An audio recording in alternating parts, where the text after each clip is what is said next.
Jim, last week we talked about havingness and observing, and a question that popped up during that conversation that I want to talk about today is the,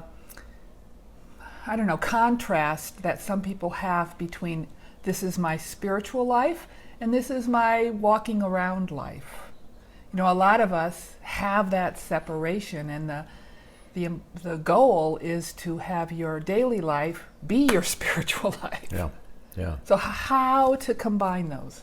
Well, it's actually one of the things that I watch unfolds in Mastering Alchemy. In fact, that's one of the whole purposes. So just talking about Mastering Alchemy, you have kind of level one where you begin to realize I've got a lot of other choices and I've got tools.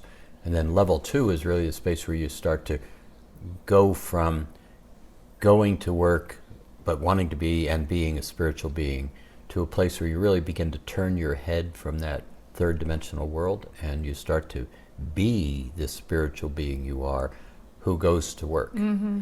And that's a real difference because it starts to create, as you begin to get that, numbers of things happen we just touched on last week. One of the really key components is you start to realize that everything comes to you. Mm-hmm. You don't go to, I have to go to work, I have to go to this, I have to get my quart of milk. I'm in a hurry, I'm always moving away from myself.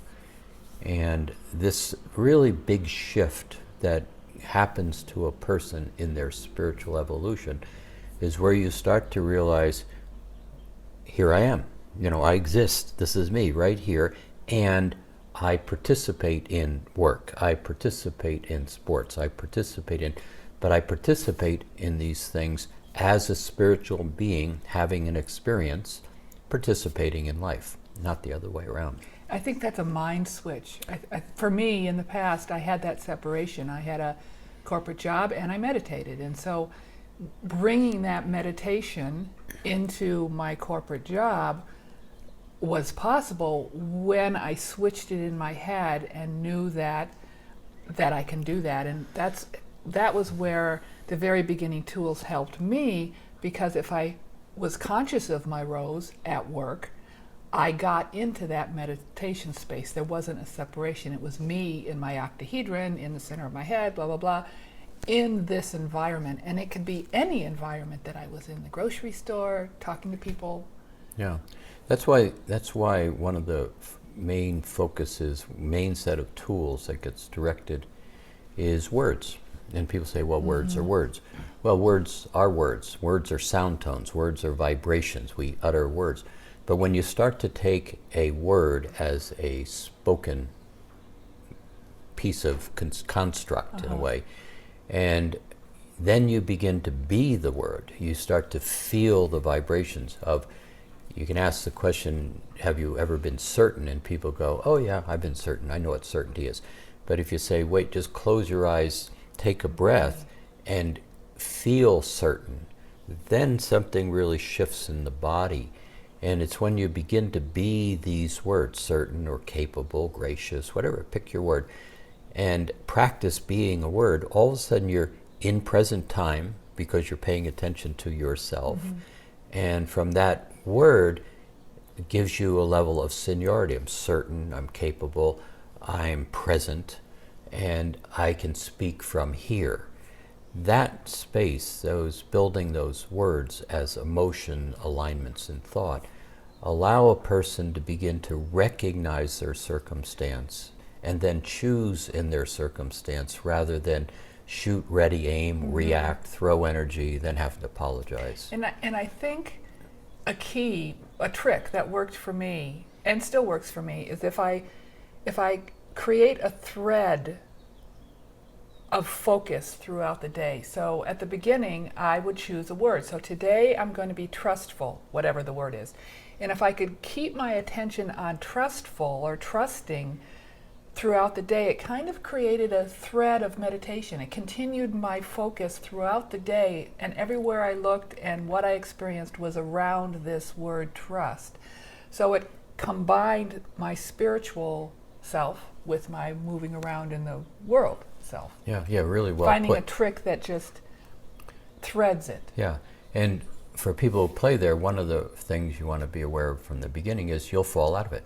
You simply go, I'm going to be certain all day long, and then you turn your head and no longer are you certain. The key to that is allow yourself to fall out of it. Be nice to yourself. You can't fail. You can't screw Be it amused. up. You can be amused. You can fall out of it. So it's beginning to create a different patterning Yeah. within you. And you're starting to realign the emotions and the mental thought process to where they operate as one. They were always meant to operate as one, but in that fall of consciousness, they got separated. You find in that place of whatever your word is, your ability to perceive, choose, and then act begins to be much more of a flow and a set of standard means of who you are. But the real key piece is it allows you to not engage with a lot of the noise. And that's the place that, when we were talking last week, this whole shifting of consciousness, on one hand, is tightening down. It's getting more onerous. It's getting more challenging. And if you keep fighting that, pushing against it, all you're going to do is get irritated and upset playing somebody else's game. If you can basically ask the question, does this really have anything to do with me? You know, we go back to how much television are you watching, the soap opera of U.S. politics, and really ask yourself, does the event of the day, the tweet of the day, does it have anything to do with me? Right. Does it really have anything to do with anybody I know almost? On occasion, yes, but for the most part, no. And the less energy you can give to that, the less being drawn into, really sucked into this spinning vortex over here, the more you're able to simply allow all that, and what's opening up in these new waves of light, and being able to ask for something, enjoy something, begin to get excited about something, and then allow it Receive to it. come to you, be received. And it's in that receiving that you begin to have what you want. Yeah. And it's in the happiness of having. So it's like, gee, I can really have this. And all of a sudden you have it. It's like, gee, I really have it. Yeah. That's the piece where you celebrate. And that celebration, that joy, that alignment with what I just thought and then held my attention on and then received, really begins to be a big deal. Well, and it's a validation. So this is a whole different topic. We can go in at another time, but we move through life and we don't celebrate. We don't pat ourselves on the back. I'm real good at making tricks for myself. So another trick around having this, which was last week, is when someone would give me something, I would verbally say, oh, I can have this. Or if I had a success. Yes, yeah, you do that. I can have this. Yeah. Like, I can have this. And it anchors in the habit of receiving. Yeah. For me, that was my trick. Yeah, yeah. Now, let's have another conversation next week about having this in another way. Most people have no idea what they want to have. Good. That's another No idea. 10-minute I conversation. mean, think about it. What would you like to have? I don't know. Right. So how do you begin to unravel yourself out of some of the noise first? And then how do you give yourself permission just to sit down and say really comfortably, what would I like to have? Yeah. I know, for example, in my reality, it seems like I don't own anything. It's funny. We were talking about getting a new car, and on one hand, it makes absolutely no sense in getting a new car, but there's a part of that, and people I think will have this sensation. But I would like to have that car. I would like to have my car or my cup for my coffee. It's kind of a possession, but it's like mine. I have an identity with this. So that would be a good Let's conversation continue for that next week.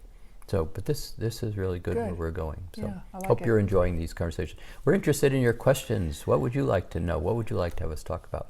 So send that in Facebook or Hello Mastering Alchemy, and we'll see what we can do.